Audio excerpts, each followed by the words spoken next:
안녕하세요. 논쟁이 되고 있는 경제 사회 이슈가 최종적으로 법안으로까지 연결될 수 있도록 논의하는 이슈 터미네이터 시간을 가져보도록 하겠습니다. 진행을 맡은 이경태입니다. 최근 들어서 여러 가지 해킹 이런 사고가 많이 나왔잖아요. SK텔레콤이라든지 KT 그리고 많은 기업들이 조금씩 그 해킹 사고로 인해서 여러 가지 우려를 낳고 있고 피해액은 현재로서는 많지는 않다라고 보지만 그 개인정보가 유출되는 그런 사고로 볼 때는 수천만 건이 유출이 됐다 이런 얘기도 나오고 있습니다. 그래서 그런 부분에 대해서 지금부터 또 그동안의 문제들을 한번 짚어보고 그리고 향후에 어떻게 또 대응 방안을 찾아가야 할지 이런 부분들을 전문가 분들과 함께 이야기를 나눠보도록 하겠습니다. 네 분의 또 전문가 분들을 모셔봤는데요. 한 분씩 제가 소개를 드리도록 하겠습니다. 광주과학기술원 전기전자 컴퓨터공학과 이응로 교수님 나오셨습니다. 네, 안녕하십니까. 네. AI 기반으로 해서 보안 위협 탐지 전문 스타트업 에임 인텔리전스 김하늘 CEO님 나오셨습니다. 안녕하세요. AI를 위한 백신을 만들고 있는 에임 인텔리전스의 김하늘이라고 합니다. 네. 반갑습니다. 악성 코드 분석과 디지털 포렌식 전문 기업 누리랩의 최원혁 대표님 모셨습니다. 안녕하세요. 30년 정도 저는 악성 코드 분석과 백신 개발을 진행해온 누리랩이라고 하는 회사의 대표 최원혁입니다. 모바일 보안 솔루션 폴라리스 오피스 이재우 보안사업 실장님 모셨습니다. 예, 안녕하세요. 폴라리스 오피스에서 보안 사업을 담당하고 있는 이재우입니다. 반갑습니다. 간단하게 저희가 사실 지금 논의할 얘기가 좀 많이 있는데 그래도 나오셨으니까 간단하게 순서대로 그래서 회사 간단하게 어떤 일을 하시는지 소개 부탁드립니다. 안녕하세요. 저희는 AI 보안 솔루션을 만들고 있는 에임 인텔리전스라고 합니다. 저희가 풀고 있는 문제는 챗GPT 많이 사용하실 것 같은데 GPT 등 AI 모델을 사용할 때 발생할 수 있는 여러 가지 취약점을 탐지하고 그 취약점을 방어해주는 솔루션을 만드는 일을 하고 있습니다. 네, 저는 블록체인과 인공지능을 융합하는 ITRC 센터를 실험실에서 운영하고 있고요. 이거는 이제 8년짜리 사업이고 블록체인과 웹3 클라우드 이렇게 묶어서 사용자가 직접 소유하는 AI, 그 다음에 통제할 수 있는 그런 시스템을 만들고요. 그리고 사용자가 자기가 직접 소유하는 AI를 통해서 전 세계인을 대상으로 서비스를 제공하고 경제적 효과를 만들어낼 수 있는 시스템을 연구하고 있습니다. 네, 안녕하세요. 저는 누리랩 대표 최원혁입니다. 저희 회사는 악성 코드 분석과 디지털 포렌식을 동시에 겸비해서 저희가 솔루션을 제공하고 있는데요. 저희 현재 제공하고 있는 솔루션들은 대부분 다 국가기관 그런 쪽에서 이제 모바일 포렌식 도구로 사용하기도 하고요.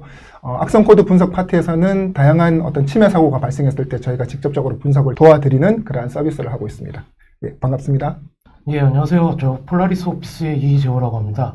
저희 회사는 오피스 솔루션 전문 기업으로서 현재는 기존의 오피스를 벗어나서 AI를 활용한 오피스 솔루션을 시장에 제공하고 있고요. 저는 폴라리스 오피스에서 보안 솔루션을 담당하고 있습니다. 예, 이상입니다. 그래서 이 전문가 분들과 함께 이제 최근에 이슈가 되고 있는 그 해킹 사고 관련해서 좀 이야기를 나눠보려고 하는데 교수님 이제 그동안에 SK텔레콤이라든지 KT, 롯데카드인가요? 그리고 이제 예스24 같은데 해킹 사고가 이제 났는데 이 상황을 우리가 어떻게 좀 봐야 될지 한번 조금 말씀 좀 부탁드립니다. 네, 그 연쇄적인 이 해킹 사고를 보면서 굉장히 저도 많이 놀랐는데요.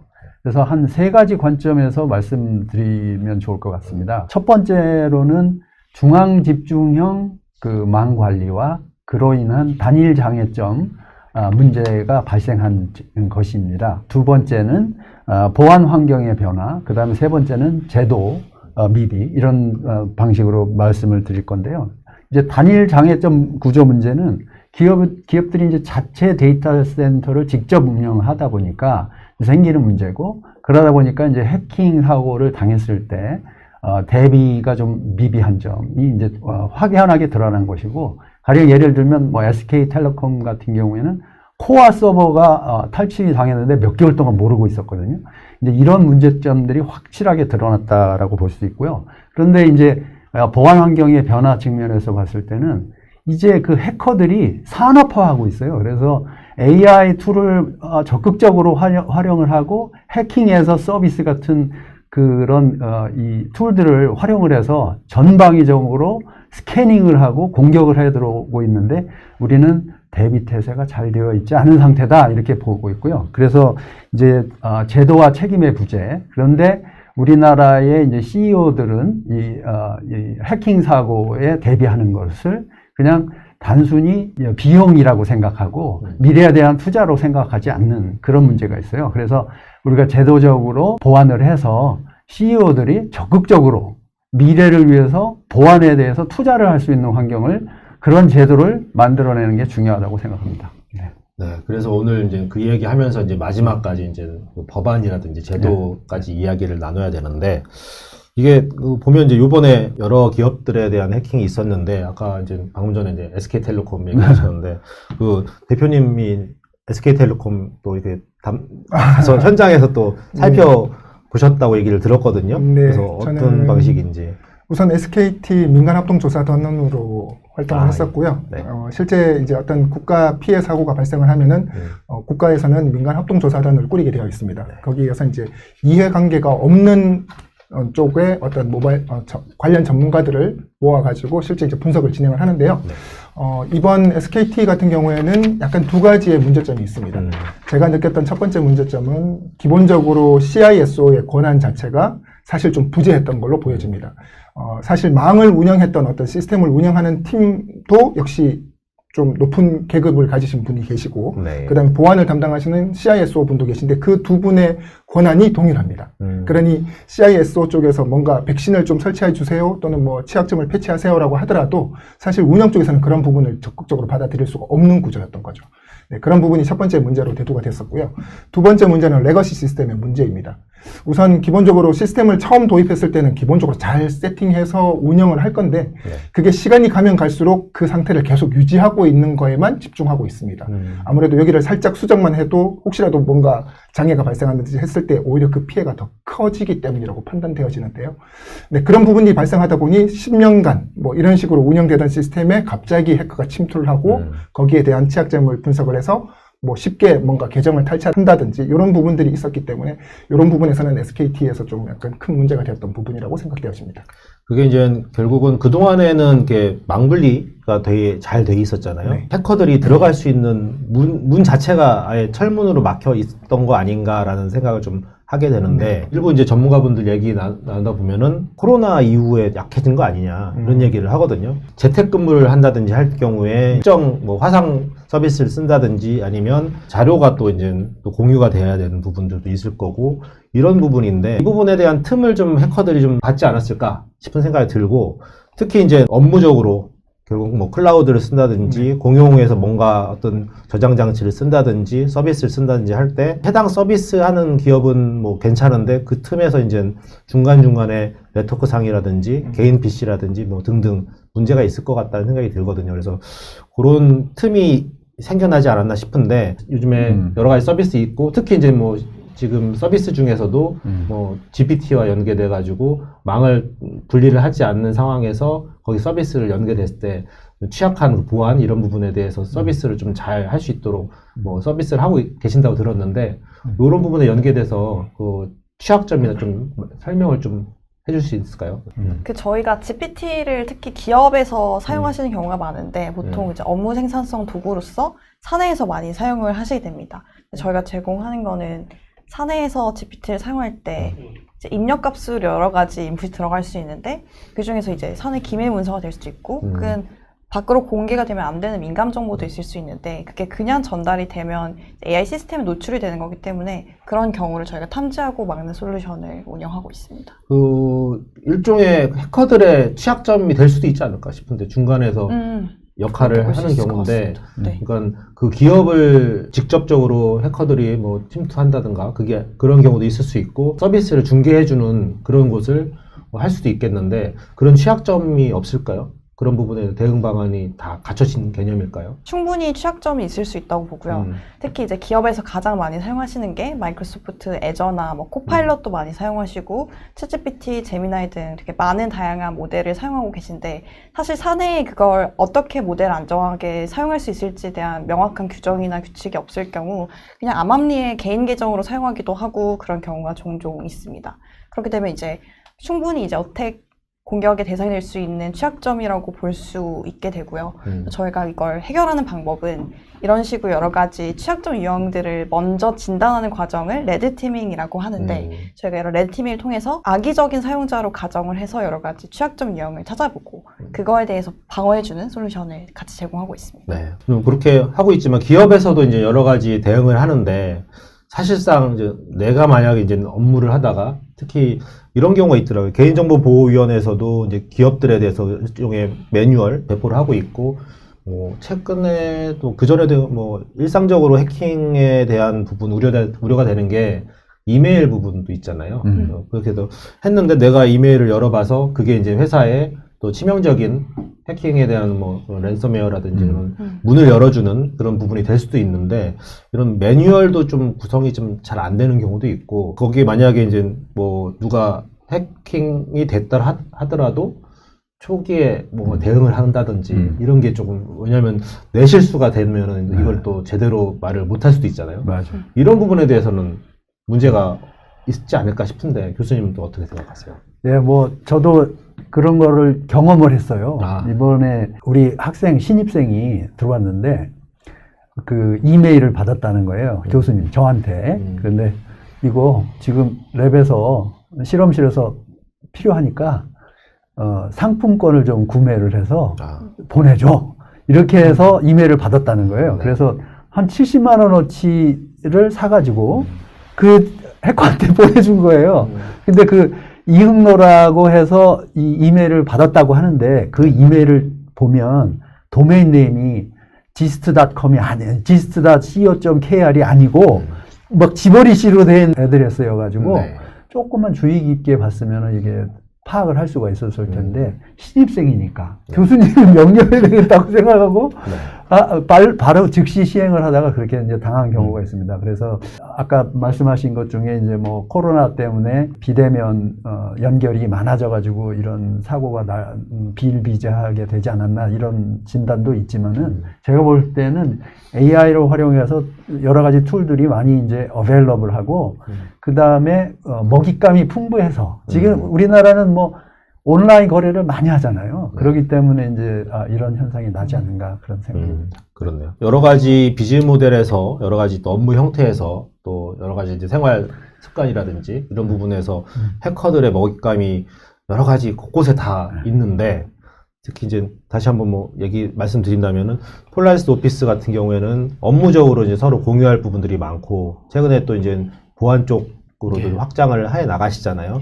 그런 차원에서는 어떻게 조금 이 사태라든지 연계해서 어떤 대응이라든지 기술을 어떻게 해 나갈 것이냐 이런 부분에 대해서 좀 궁금한데 설명 좀 부탁드립니다. 기본적으로 저희 회사의 경우를 본다고 하면은 솔직히 저희 회사는 어느 정도 일정 규모의 그 회사의 규모가 되다 보니까 이런 보안 시스템들을 많이 갖추고 있어요. 그리고 아까 사측 메일이나 이런 부분들 얘기하셨잖아요. 저희는 주기적으로 그런 모의 훈련도 하고 있습니다. 회사 이제 전산팀에서 그런 메일을 전사에 뿌려놓고서 누가 먼저 그런 메일을 신고를 하느냐 이런 부분을 가지고 포상을 하거나 이런 부분도 훈련을 계속적으로 하고 있거든요. 그리고 저희는 이미 수년 전부터 회사 내부에 레거시 시스템을 두지 않고 있습니다.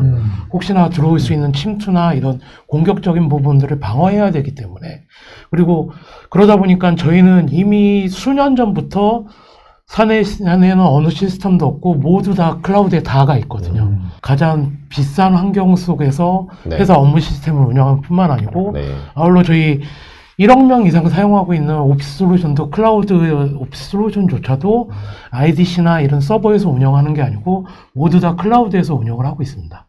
그리고 저희가 지금 시장에서 서비스하고 있는 보안 서비스조차도 예전에는 저희도 IDC에 서버를 두고 인증도 거기서 했었지만 이미 수년 전에 보안 클라우드로 옮겨놓은 상태에서 거기서 모든 업무를 처리할 수 있게끔 그렇게 서비스 쪽에서도 저희 공격을 받아서 저희 서비스가 중지되거나 이상이 생기지 않게끔 그렇게 대비를 하고 있는 거거든요. 근데 이런 부분들은 어떻게 보면은 뭐 스타트업 쪽이나 뭐 영세한 기업 쪽에서 하지 못하는 것이지만 네. 그래도 이렇게 준비를 해야지만 어떻게 보면 안정적인 서비스하고 고객한테 신뢰를 줄 수 있다고 저희는 생각을 하고 이렇게 업무를 진행하고 있는 거거든요. 그렇네요. 시스템적인 부분인데 지금 아까도 뭐 이렇게 교수님도 말씀하시고 실장님도 말씀하셨는데 결국 예전에 레거시 시스템 예. 이 부분이 극복이 돼야 되는데 뭐 대표님도 보시기에도 이제 시스템을 보고 서비스를 하고 계시는 입장에서 결국 많이 시스템을 레벨업 해야 되는데 이게 또 그냥 할 수 있는 부분이 아니죠. 뭐 단순히 돈만 투입한다고 해서 되는 건 맞습니다. 아닌 것 예. 같은데 거기에 대한 한계도 있지 않을까요? 그렇습니다. 어차피 기업이라는 것 자체가 이익을 추구하는 조직이다 보니 네. 아무래도 적은 비용으로 최대의 효과를 누리려고 하는 것이 일반적일 겁니다. 그렇기 때문에 어떤 서비스를 운영할 때 단순 서버 한 대를 가지고 내가 이러한 서비스를 하겠다라는 측면으로 접근을 하게 되면은 아무래도 공격에 또 취약하거나 최근 이슈가 되고 있는 뭐 이번 화재 사건, 정부 화재 사건도 역시 네. 마찬가지입니다. 이중화 작업이 분명히 필요함에도 불구하고 그러한 것들이 제대로 갖춰져 있지 않은 상태인 거죠. 그렇기 때문에 실제 기업 내에서도 이러한 부분들은 꼭 체크하시고 정말 중요한 시스템들은 이중화 작업을 하는 게 오히려 보안에 좀 좋지 않을까라는 생각을 가지고 있습니다. 이번 그 배터리 화재는 해킹하고는 아예 관련이 없을까요? 어떠세요, 교수님? 리튬 배터리가 네. 그 폭발 위험성이 있다라는 것은 알려졌기 때문에 아예 뭐 지금 뭐 정보가 없기 때문에 아예 배제할 수는 없겠죠. 누가 그거를 취약점을 이용할 수도 있는 거잖아요. 그러니까 그 어떤 분이 이제 그냥 이건 사적인 얘기를 들었는데 일부러 이제 그런 사고를 한 다음에 그 틈을 노리지 않았냐. 내 개인정보 또 털리는 거 아니냐. 왜냐하면 기존에 뭐 통신사를 통한 것도 많이 이제 뭐 개인정보가 나갔고 이미 뭐 대한민국의 상당수의 그 국민들이 개인 주민등록번호는 많이 공유된 번호가 아닌가 싶은 생각이 들 정도로 좀 우려가 좀 깊은데 이번 부분은 정부 기관에서 다루고 있는 데이터잖아요. 그래서 그런 부분에 대한 워낙 이제 바로 직전에 그 해킹 사고가 계속 연달아서 나오다 보니까 그러다 보니까 이제 요것도 그 관련돼서 우려를 하시더라고요. 그래서 오늘 그러면 확실하게 얘기하는데 요거는 관련이 없다. 확실하게 관련 있는 것 같습니다. 있어요? 그렇게 어떻게 보세요? 저는 솔루션과 관련이 있다. 관련이 없다고 봐야겠죠. 그렇죠. 네, 실제로는 물론 해킹을 가지고 뭐 다양한 오작동을 일으킬 수는 있습니다. 네. 근데 이번 사건 같은 경우에는 아무래도 망이 분리되어 있는 내부 망에서의 어떤 이슈이기도 하고, 그래서 물론 이런 부분들까지 뭐 해커가 공급망 해킹을 통해서 공격을 하겠다라고 마음먹으면 할 수는 있습니다. 하지만 이번 사건 같은 경우에는 그런 부분들이 드러난 부분이 전혀 없기 때문에 이상 징후라든지 이런 것들이 초기에 아마 진행이 됐었을 텐데요. 아마 이런 부분이 발견되지 않은 걸로 봐서는 이거는 당장 해킹이라고 보기엔 좀 어렵지 않나 싶습니다. 그러네요. 안심이네요. 그나마. 제가 이제 관련이 있을 수도 있다라고 주장한 거는 이제 솔루션을 생각할 때는 분산하지 않았다. 이런 기본적인 룰을 지키지도 않았기 때문에 우리가 솔루션을 얘기할 때는 제도적 보안도 얘기를 해야 되니까 이제 관련이 있을 수 있다고 말씀드렸습니다.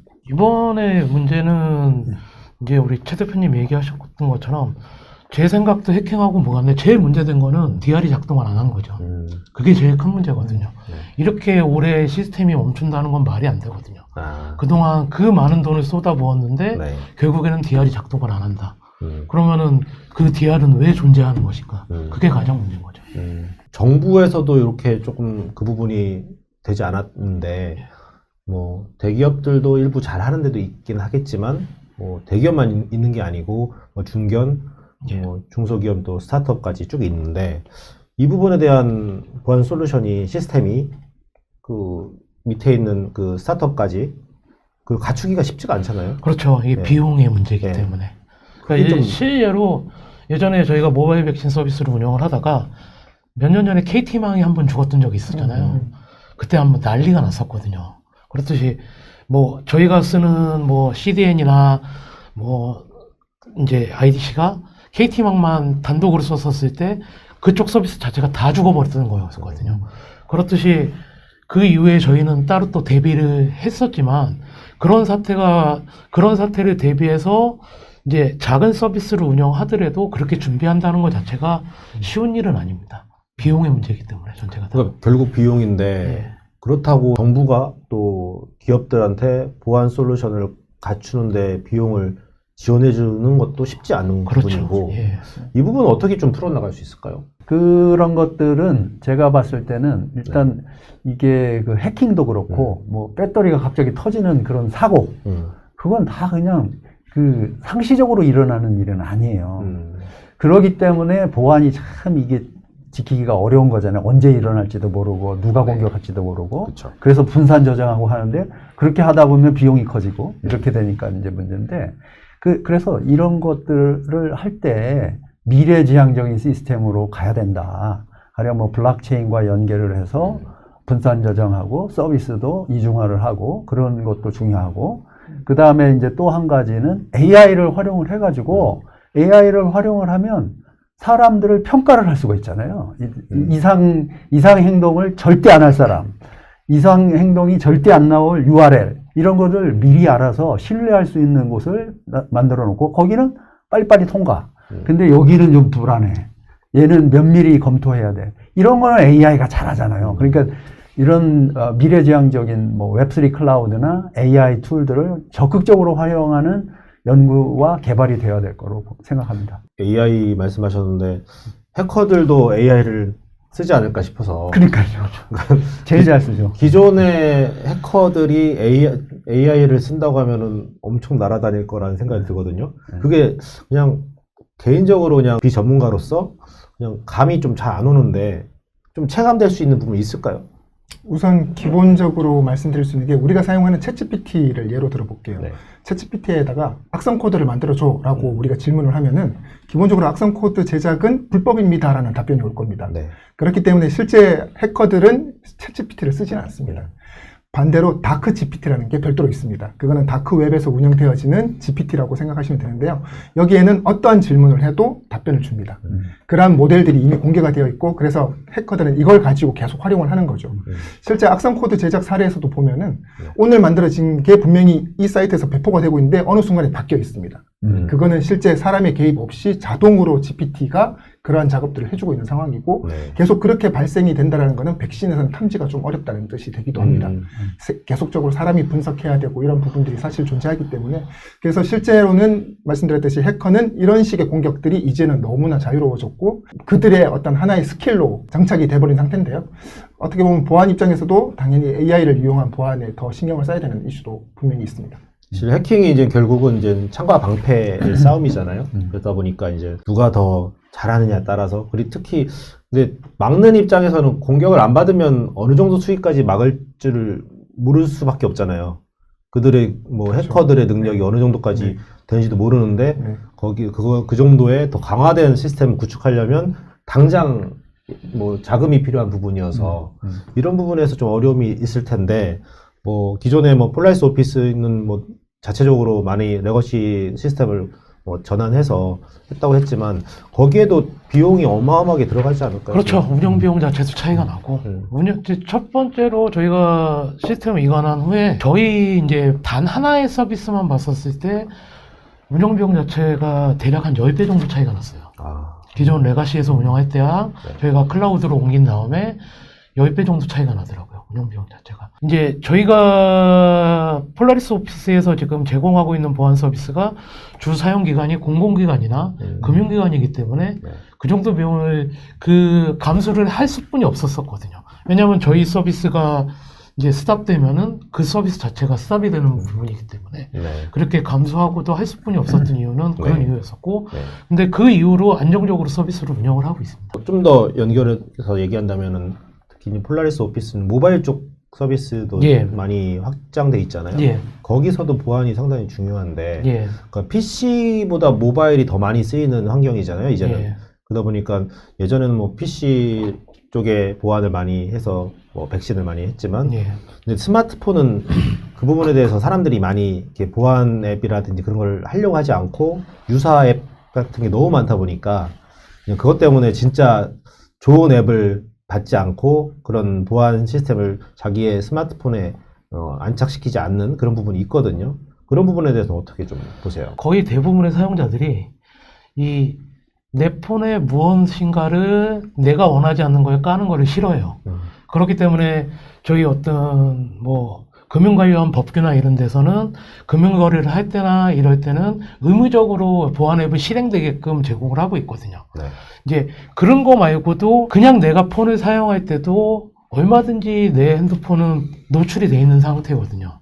그렇기 때문에 저희는 지금 이제 저희가 제공하는 서비스는 이런 상태에서도 내 폰을 보호할 수 있게끔 그런 서비스를 지금 현재 무료로 제공을 하고 있습니다. 거기에 저희가 가장 핵심적인 기술은 저희가 누리랩하고 협업을 해가지고 제공하고 있는 서비스가 스미싱 피싱 방지 기술을 지금 서비스를 제공하고 있습니다. 어떻게 보면은 실생활에서 가장 유용하게 사용할 수 있는 부분이 뭐냐면은 내가 저희 프로그램에 깔려 있으면은 내 폰으로 수신되는 카카오톡이나 문자에 URL이 포함이 되어 있으면은 네. 그 URL을 사용자가 눌러보지 않더라도 사전에 어떤 URL이든지 어떤 위험성이 있는지 판단을 해서 사용자한테 먼저 제공을 해주는 거거든요. 그렇죠. 그래가지고 안전한 URL은 들어가서 사용을 하고 그게 아니라고 하면은 사전에 미리 사용자가 이제 인지를 할 수 있게끔 그런 서비스를 지금 현재 제공을 하고 있습니다.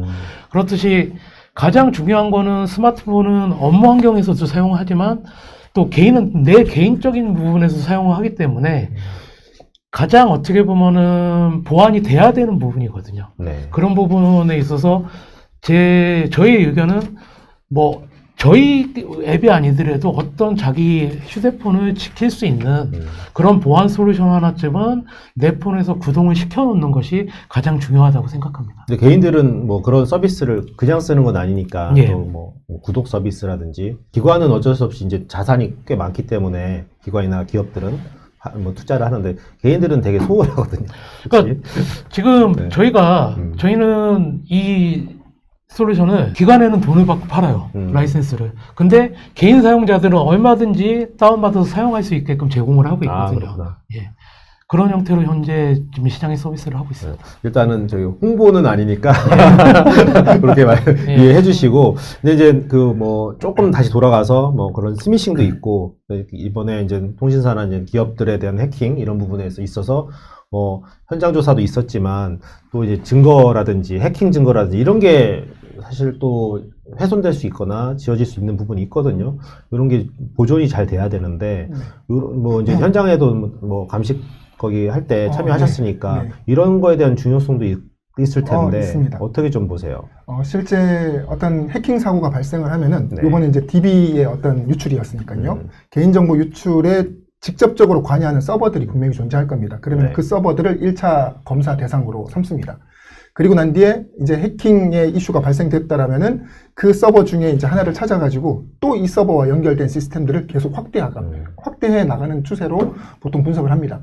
근데 그 과정에서 이제 기사분들하고 같이 이제 저희도 같이 일을 하면서 기사분들께서 현장에 있던 분들한테 네. 어떤 특정 서비스 서버들은 좀 보존해 주세요라고 요청을 하는데요. 근데 그게 저 밑에 있는 직원들한테까지 실제 전달이 안 되는 경우들이 있습니다. 그러면은 그 분들은 이 서버가 지금 현재 급하게 운영 쪽에 투여가 되어야 되니까 포맷을 하고 직접 들어가는 경우들이 발생한 거죠. 그래서 SKT에서 그 사건이 하나 나왔습니다. 그래서 이제 그분은 사실 어떤 이유로 그것을 포맷했는지에 대한 어떤 사유를 제출하는 상황이 발생했고요. 그래서 이제 사실 기사에서는 그분을 고발 조치를 했죠. 왜냐하면 증거 훼손에 어떤 관여를 했다라는 측면으로. 그래서 실제 이런 사고가 발생했을 때 갑자기 그거를 다시 운영 쪽 서버로 투입시킨다기보다는 먼저 네트워크 선을 끊고 우선은 전문가의 어떤 그 포렌식 과정을 거치는 것이 좀 중요하다고 할 수 있습니다. 뭐 고발했다면은 이제 뭐 조사를 좀 받아야 되는 부분인데 네. 그게 의도가 됐든 의도가 되지 않았든 간에 그게 뭐 예를 들어서 아까도 말씀하신 것처럼 서비스를 또 연속적인 서비스를 하기 위해서 네. 어쩔 수 없이 또 할 수 있었던 그런 가능성도 있잖아요. 그렇죠. 그런 부분까지도 혹시 과실이나 그 죄가 될 수 있을까요? 우선은 망법에서 그걸 규정하고 있습니다. 우선은 보존 조치를 하라라고 지시가 내려왔는데도 불구하고 그걸 만일 손을 대게 되면은 증거 훼손에 어떤 1차적인 우려가 있다고 보는 거죠.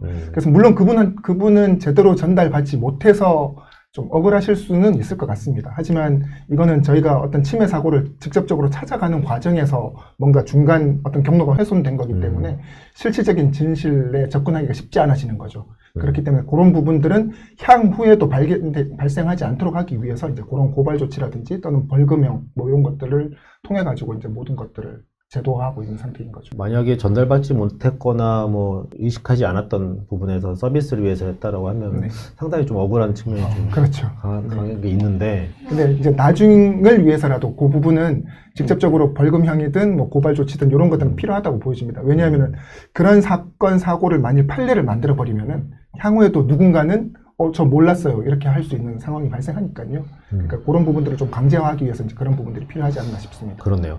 보안과 관련돼서 이제 업무를 이제 하시다 보니까 이번 해킹 사고 연달아 일어난 해킹 사고가 어떻게 보면은 시장 수요를 좀 더 키운 거 아닌가, 파이가 훨씬 커진 거 아닌가라는 좀 생각이 들거든요. 그 해킹 사고로 인해서 개인정보가 털린 피해자 입장에서는 안 좋지만 보안업계 쪽에서 일을 하시는 분의 입장에서는 상당히 호재 아닌가라는 뭐 그런 얘기도 있던데 좀 어떻게 이 상황을 호재로 막 표현하기는 어렵지만 제가 이런 말씀을 드린 이유는 결국은 그동안에 안 했던 경각심을 이번에 좀 더 보여준 거 아닌가 싶은 생각이 들거든요. 그걸로 인해서 좀 더 서비스에 대한 보안 서비스에 대한 뭔가 관심을 좀 더 갖지 않을까라는 생각이 들거든요.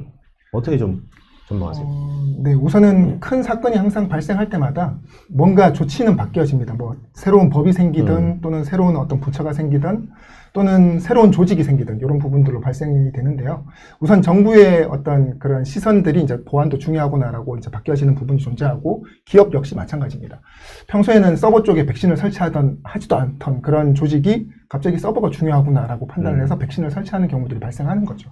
그러니까 없던 시장이 분명히 생기는 건 분명한 사실입니다.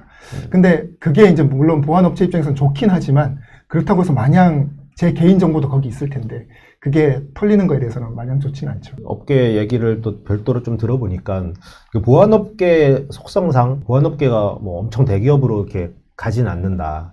왜냐하면은 그 기업들이 뭐 자체 내부적으로 하려고 하지 보안업계의 업체의 서비스를 더 많이 써가지고 하는 그런 개념은 아니다라고 얘기를 해서 그래서 그런 좀 뭐 이런 사태가 있어도 업계에서 바라보는 보안업계의 필요성에 대한 부분이 드라마틱하게 뭐 커질 거라는 그런 생각을 안 한다는 이런 얘기도 있던데 그렇게 생각하시나요? 예, 전적으로 동의합니다. 그런 부분에 대해서. 항상 사고가 일어나지만 얘기하셨던 대로 크게 뭔가 수요가 늘어나거나 이런 일들은 발생은 하진 않아요. 단지 어떻게 보면은 이번 사고 같은 경우에는 소비자들에 대한 피해가 있었던 부분들이기 때문에 소비자들이 더 관심을 갖겠죠. 근데 이 다음 조치는 기업들에서 어떻게 하느냐가 중요한 건데 그렇다고 해서 운영을 하는 기업 입장에서 크게 대대적으로 뭔가를 크게 투자를 하고 이런 일들은 아까 대표님이 얘기하셨던 대로 자체적으로 뭔가 해결을 하려고 하는 분위기지 전반적으로 시장에 어떤 것들을 더 추가로 투입하거나 이런 일들은 많이 발생을 하지 않는다고 네. 보시면 돼요. 그래서 이제 뭐 기업을 좀 어느 정도 일군 예. 입장에서는 그런데 이제 또 스타트업 핫하게 또 최근에 또 스타트업 한지 얼마 안 됐다고 들었거든요. 그래서 그런 입장에서 볼 때는 뭐 완전히 뭐 우리랩이라든지 같은 비슷한 비즈니스 모델은 아니지만 보안 쪽 연계돼서 충분히 같이 갖춰 나가야 되는 스타트업이잖아요. 맞습니다. 그런 측면에서 볼 네. 때 좀 시장에 대한 부분은 어떻게 좀 보고 계시는지. 시장에 대해서는 사실 저희가 다루는 보안 영역이 사이버 시큐리티랑 좀 다른 AI 네이티브 보안이기 때문에 좀 다른 영역이긴 하지만 비슷한 맥락에서 이제 AI 모델이 이제 새로 출시가 자주 되고 업데이트도 빠르게 진행되고 있는데 업데이트 될 때마다 사실 새로운 취약점을 바로 찾아내는 시도도 많이 있거든요. 예를 들어 이제 엔트로픽이라고 하는 이제 안전한 모델을 만드는 것을 표방하는 회사가 있는데 오늘 이제 최신 모델 클로드 모델을 공개를 했습니다. 근데 저희 연구팀이 또 레티밍을 통해서 여러 가지 취약점을 진단을 해서 CBRN 관련한 뭐 폭탄 제조법이나 마약 제조법을 만들어내도록 유도하는 시도를 했거든요. 네. 이런 것도 어떻게 빠르게 됐나요? 저희가 이제 네. 그 과정을 탈옥이라고 하는데 탈옥이 이제 뭐냐면 AI가 이제 개발자가 설계하는 의도가 있을 텐데 그 의도에서 벗어나도록 동작을 하는 것을 보고 탈옥이라고 합니다. 그래서 교묘하게 폼트를 주입을 해서 아웃풋으로 이제 안 좋은 답변을 이끌어내는 과정인데 이런 식으로 취약점을 진단하고 혹은 또 사용자들이 모델을 사용하다가 피해를 보는 경우가 발생을 할 때 확실히 이 부분에 대해서 이제 문제가 공감이 되고 시장 성장과도 관련이 있을 거라고 생각을 네. 합니다. 그렇네요. 특히 AI 때문에 결국은 더 이런 사단이 더 커지는 거 아닌가. 앞으로 더 그런 일들이 비일비재할 거라는 생각이 들거든요. 뭐 최근에 터진 그런 큰 기업들이 아니고 중소기업, 이번에는 뭐 중소기업을 한번 털어볼까? 뭐 이렇게 했을 경우에 특히 그 중소기업이 크진 않지만 그 정부의 어떤 예민한 정보를 다루는 그런 기업일 수도 있고 이런 부분에서 취약점은 뭐 어느 곳이나 다 될 것이다라는 좀 그런 걱정이 좀 되거든요. 그래서 그런 차원인데 그러면 이제 그냥 이렇게 바라보고 있어야 될 것인가라는 생각이 드는데 그건 아니잖아요. 그래서 일단은 뭐 단순히 뭐 그럼 알아서 잘 방어하세요가 아니라 뭐 제도적인 부분이라든지 좀 이런 부분에서 좀 뭔가 만들어 가야 되지 않을까 싶거든요. 그래서 제도화 부분에 대해서 아까도 좀 초반에 교수님도 약간 필요성에 대해서 말씀하셨는데 그렇다면 어떤 제도를 어떻게 만들어야 될지 이게 좀 관건인데 좀 네. 어떻게 생각하세요? 네, 제도화 측면에서 우리가 생각할 때도 항상 미래를 생각하면서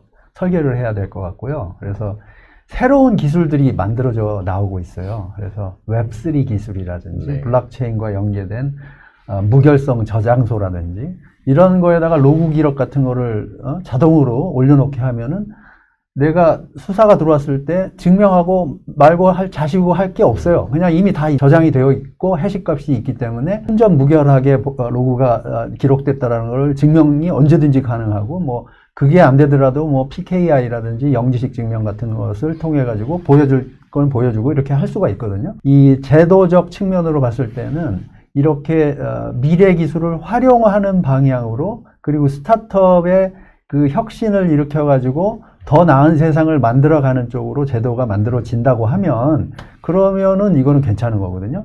이 그 해킹이라는 것은 그 우리 생태계에서 봤을 때 건강한 생태계를 만드는데 반드시 필요한 필요악이라고 생각합니다. 그래서 그 우리 그 뭐 사파리 그 공원을 보더라도 약한 자는 공격자한테 먹혀가지고 생태계가 순환이 되게 하고 나머지들은 더 건강한 지인이 이제 다음 세대로 이제 보존이 되잖아요. 네. 이제 이런 측면에서 생각해 봐서 혁신이 일어나게 하면서 새로운 기술을 도입하는 쪽으로 그래서 기술과 제도의 이렇게 보완이 이렇게 만들어졌으면 좋겠습니다. 그런 방향으로. 그러면 이제 현업에서 볼 때 망에 대한 부분에 대한 것도 제도가 좀 더 보완돼야 될 것이고 그다음에 불특정의 그 해킹 작업에 대한 부분에 대한 어떻게 대응할 것인지 뭐 이런 등등 여러 가지 뭐 시나리오별 대응법들이 좀 필요할 것 같다는 생각이 드는데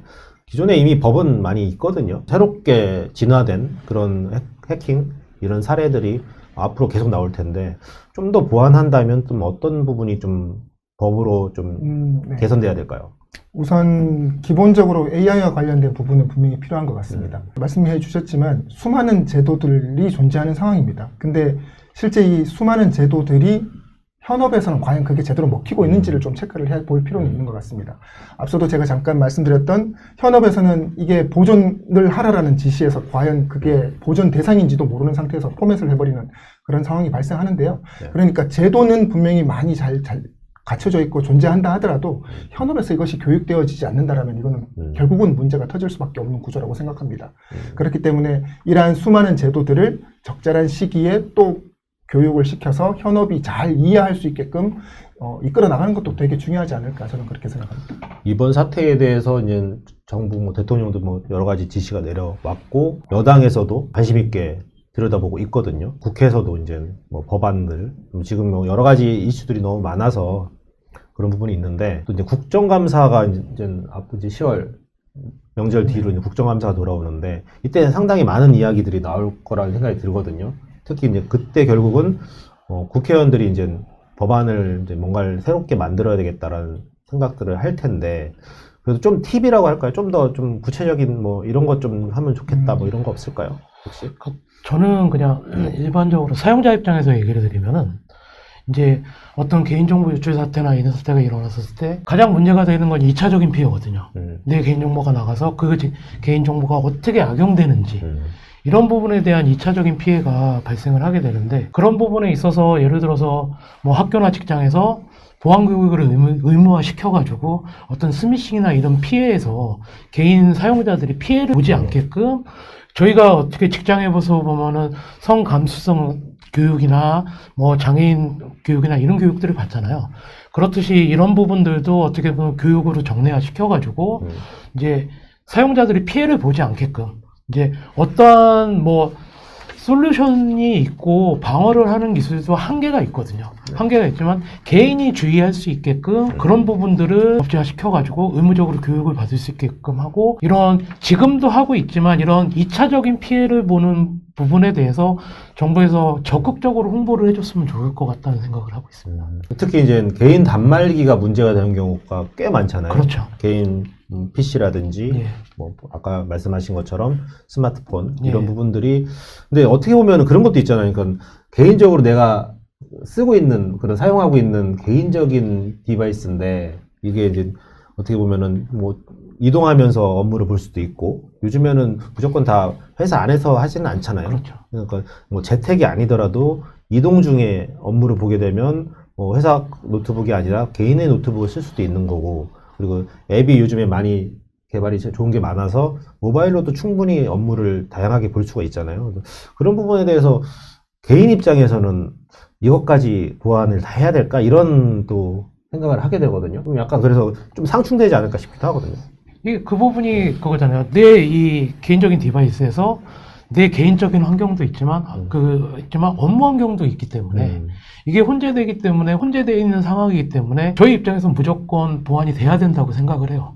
이 내 단말기가에서 어떤 정보가 내 개인 정보가 아닌 우리 회사의 중요기 기밀 정보가 유출될 수도 있는 부분이기 때문에, 그런 부분은 어떻게 보면은 예를 들어서 이제 내가 회사 업무 시스템에는 그냥 접속을 하는 게 아니고 회사별로 다 조치를 해놓거든요. 그런 부분들은 VPN을 통해서 접근을 한다든지 이런 부분들도 있지만, 그 말고도 예를 들어서 거기서 다운받은 데이터를 내가 내 폰에 가지고 있었을 때 내 폰이 해킹을 당해나 이랬을 때 이거는 내 정보가 아니고 우리 회사의 기밀 정보가 유출되는 부분이기 때문에 그렇죠. 이거는 회사도 어떻게 보면은 방어를 해야 되지만 개인도 내 개인 정보도 보호하기 위해서도 개인이 방어를 해야 되는 부분이 있다고 생각을 합니다. 그래서 지금 오늘 이제 다양하게 또 여러 해킹 사고와 함께 또 여러 가지 이제 그런 대응 방법이라든지 제도적인 측면에 대해서 좀 이야기를 나눠봤는데, 좀 이제 이야기를 조금 마감을 해야 될 분위기인데, 그래서 조금 그래도 이제 뭐 한 분씩 그래도 이제 정부나 아니면 이제 뭐 아까 뭐 실장님은 이제 폭넓게 말씀해 주셨는데, 대표님부터 뭐 마지막으로 뭐 권고사항, 건의사항이라든지 뭐 이런 있으면. 정부에 뭐 특별하게 제가 뭐 정부를 이게 어떤 것들을 해달라고 요청하기는 좀 힘들 것 같긴 한데요. 네. 우선 기본적으로 정부가 제시할 수 있는 부분이 분명히 존재할 거고요. 앞서 말씀해 주셨던 제도적인 어떤 측면들, 그런 부분들 중에서 이제 혹시라도 빈 부분이 있다면 분명히 채워 나가야 될 부분이라고 생각합니다. 이런 부분들은 현업에 있는 보안 전문가들과 계속적으로 의사소통을 하면서 그 부분들은 채워 나가야 될 거라고 생각되어지고요. 또 기업 입장에서는 또 앞서 말씀드렸듯이 가성비적인 측면에서 우리가 이익, 투자 대비 과연 이게 과연 필요한 것인가를 따지지 말고 우선적으로 우리가 다루고 있는 정보의 중요도에 따라서 이건 정보 보안 솔루션들을 도입하고 이런 것들을 헤쳐나갈 수 있는 그런 부분들이 필요할 거라고 보여집니다. 그래서 이런 두 가지가 잘 갖춰진다면 그래도 어느 정도는 가능하지 않을까? 우리의 데이터들이 잘 유지가 되지 않을까? 그런 부분들을 생각하고 있습니다. 저는 뭐 계속해서 법과 그다음에 기술 이것들이 이제 제도에 녹여 들어가야 된다고 생각하는 입장인데요. 클라우드가 훨씬 더 사용하기 편리하기 때문에 클라우드로 가는 게 맞다. 그런데 이제 클라우드로 갈 때는 이제 프라이버시 침해 이슈가 이제 더 불거질 수가 있는데, 그런 것들을 해결하기 위해서 만들어지고 있는 게 웹3 클라우드. 그래서 사용자가 직접 소유하는 데이터, 민감 정보, 그리고 자기가 프라이빗 키를 가지고 통제할 수 있는 그런 것. 그런 게 미래이기 때문에 클라우드 네이티브 솔루션, 그 다음에 이제 AI 네이티브 솔루션, 이런 쪽으로 제도를 만들어 놓는 게 좋다. 그렇게 했을 때는 지킬 게 많지가 않다. 이 망에 들어갔을 때 탈취할 게 있어야 되는데 어차피 개인 정보는 자기가 스스로 통제할 수 있는 시스템으로 가버리면, 그러면 도둑이 훔쳐갈 게 없기 때문에 공격이 들어오지가 않는 거죠. 이제 그런 방식으로 나가는 게 좋을 것 같다. 그래서 이제 현재 시스템은 이제 클라우드를 배제하는 그런 뉘앙스가 이제 녹아들어져 있는데, 배제하지 않는 방향으로 이렇게 갔으면 좋겠다라는 말씀을 드리고요.